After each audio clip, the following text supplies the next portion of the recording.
இன்னைக்கு enforcement directorate அவங்களுடைய செய்தி குறிப்பை நாம் எல்லாரும் பார்த்தோம். குறிப்பாக டாஸ்மார்க் நிறுவனம், அதற்கு சாராயம் கொடுக்கக்கூடிய சாராய ஆலைகள், பாட்டிலிங் நிறுவனம் எல்லாம் இணைந்து கிட்டத்தட்ட 1000 கோடி ரூபாய்க்கு மேல ஊழல் செய்திருக்கின்றார்கள். அந்த பணம் எல்லாம் அரசியல் லாபத்திற்காக திராவிட முன்னேற்ற கழகத்திற்கு போயிருப்பதை நாம படிக்கிறோம், பார்க்கிறோம், கேட்டோம். அன்பு சொந்தங்களே, நம்ம கடந்த 10 நாட்களாகவே திமுக எதற்காக பல பிரச்சனைகளை எடுத்தாங்க, இன்னைக்கு எதற்காக ரூபாய் நோட்டு பிரச்சனை எடுத்தாங்க, எல்லாமே தெளிவா தெரியும். இந்த பிரச்சனையிலிருந்து திசை திருப்புவதற்காக ஒரு டெல்லியில, சத்தீஸ்கர்ல நடந்த லிக்கர் ஊழலை விட சென்னை, தமிழகத்தில் நடந்திருக்கக்கூடிய டாஸ்மார்க் ஊழல் மிகப்பெரிய அளவு. செந்தில் பாலாஜி அமைச்சர் கைது செய்யப்பட்ட பொழுது என்ன நடந்துச்சுன்னு யோசிச்சு பாருங்க. நள்ளிரவுல முதலமைச்சர், நள்ளிரவுல துணை முதலமைச்சர் போய் பார்த்து கூடவே இருந்து சொகுசாக அரசு மருத்துவமனையில இருந்து தனியார் மருத்துவமனை கூட்டிட்டு போய் சொகுசாக வைத்துக் கொள்ளணும். அதன் பிறகு அரசே போராடுறாங்க விடுவிக்கணும். அதை தாண்டியும் 1 ஆண்டு காலம் சிறையிலிருந்து வந்த பிறகு அமைச்சர் பதவி அப்படியே பாதுகாத்து செந்தில் பாலாஜிக்கு அப்படியே கொடுக்கிறாங்க. அதிலிருந்தே நமக்கு தெரியும் இந்த சாராயத்துறை திராவிட முன்னேற்ற கழகத்துக்கு எந்த அளவுக்கு முக்கியம்ங்கிறது நமக்கு தெரியும். இன்னைக்கு இந்த இடி இன்வெஸ்டிகேஷன் அவங்க ரைடுக்கு பிறகு நமக்கு தெரிய வந்திருப்பது என்னன்னா, தமிழ்நாட்டில் பல இடத்துல லஞ்ச ஒழிப்புத்துறை அவங்க போடப்பட்ட எஃப்ஐஆர் அடிப்படையில் இடி அவங்க இன்வெஸ்டிகேஷன் பண்ணியிருக்கிறாங்க. ஒரு குவார்டர் பாட்டிலுக்கு 10 ரூபாயிலிருந்து 30 ரூபாய் அதிகமா பணம் வாங்கியிருக்கிறாங்க.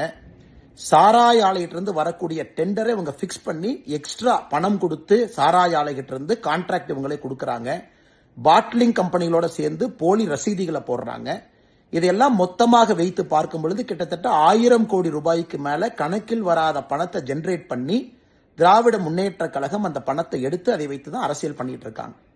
சுத்தமா சொல்ல வேண்டும் என்றால், ஏழை மக்களுடைய தாலியை பறித்து அவங்க வயிற்றுல அடிச்சு திமுகவினுடைய ஆட்சி நடந்துகிட்டு இருக்கு. 10 ரூபா 30 ரூபா ஒரு குவார்டர் பாட்டிலுக்கு எக்ஸ்ட்ரா பணத்தை வாங்கித்தான் இந்த அரசு இன்னைக்கு ஸ்தம்பித்துக் கொண்டிருக்கிறாங்க, ஆட்சியில் இருக்கிறாங்க.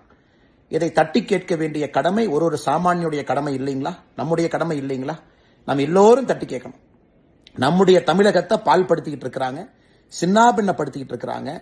ஒரு சாராய அமைச்சர், முதலமைச்சர், துணை முதலமைச்சர் கூட்டுச்சதியாக வைத்து டாஸ்மார்க்கை வச்சு வரக்கூடிய பணத்துல திராவிட முன்னேற்ற கழகத்தினுடைய ஆட்சி அதை நம்பிதான் இருக்கு. 2026 தேர்தலும் டாஸ்மார்க் நம்பிதான் இருக்கு. இதையெல்லாம் நாம் தட்டி கேட்கணும். தமிழ்நாட்டை காப்பாத்தணுங்க, மதுவினுடைய கோரப்பிடியிலிருந்து காப்பாற்றணும், லஞ்சத்து பிடியிலிருந்து காப்பாற்றணும். அதனால்தான் பாரதிய ஜனதா கட்சி உங்களை நாங்கள் அழைக்கிறோம். பொதுமக்களை, அன்பு சொந்தங்களை, சகோதர சகோதரிகளை, பெரியோர்களை, தாய்மார்களை வர்ற திங்கட்கிழமை அன்னைக்கு 17ஆம் தேதி காலையில 11 மணிக்கு டாஸ்மார்க்கினுடைய தலைமை அலுவலகம் எக்மோர்ல தாளமுத்து நடராஜன் ரோட்ல இருக்கு. அதை முற்றுகை செய்யறோம். டாஸ்மார்க்கை முற்றுகை செய்வது மட்டும் இல்லாம தொடர்ச்சியாக அந்த போராட்டத்திற்கு பிறகு தமிழ்நாட்டில் இருக்கக்கூடிய ஒரு டாஸ்மார்க் கடையும் முற்றுகை செய்ய போறோம். அரசு பதில் சொல்லணும், தப்பு செஞ்சவங்க உள்ள போகணும். தமிழகத்தினுடைய சாராய அமைச்சர் செந்தில் பாலாஜி முதல்ல பதவியிலிருந்து வெளியே வரணும். அந்த பதவியில் இருப்பதற்கு எந்த விதமான அருகதை அவருக்கு இல்ல. தமிழகத்தினுடைய முதலமைச்சரே பதவி விலக வேண்டிய கேஸ் அது. 1000 கோடி ரூபாய் ஊழல் இந்த அளவுக்கு நடந்திருக்கு.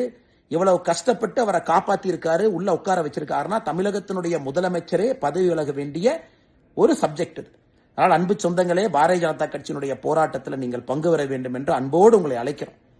டாஸ்மார்க் தலைமை அலுவலகத்தை நம்ம திங்கட்கிழமை முற்றுகை பண்றதிலிருந்து தொடர்ச்சியாக பாரதிய ஜனதா கட்சி மிகப்பெரிய போராட்டத்தை எடுத்து தமிழக மக்களை மதுவினுடைய கோரப்பிடியிலிருந்து, டாஸ்மார்க் ஊழல்வாதிகள் பிடியிலிருந்து, சாராய அமைச்சனுடைய பிடியிலிருந்து, முதலமைச்சர், துணை முதலமைச்சருடைய பிடியிலிருந்து, அறிவாலயத்தினுடைய பிடியிலிருந்து ஏழை சகோதர சகோதரிகளை வயிற்றில் அடிச்சு தாலி அறுத்து அதை வைத்து அரசியல் பண்ணிட்டு இருக்கக்கூடிய அந்த கோர முகத்தை கிழிச்சு காட்டுற வரைக்கும் நம்முடைய போராட்டம் தொடரும். அதனால் உங்கள்கிட்ட என்னுடைய அன்பான வேண்டுகோள், எல்லாரும் 17ஆம் தேதி இந்த போராட்டத்தில் சென்னையில எக்மோர்ல பங்கேறுங்க. ஒரு பெரிய புரட்சி ஏற்படுத்தி தமிழகத்தை அந்த கோரப்பிடியிலிருந்து வெளியே கொண்டு வருவோம். நன்றி.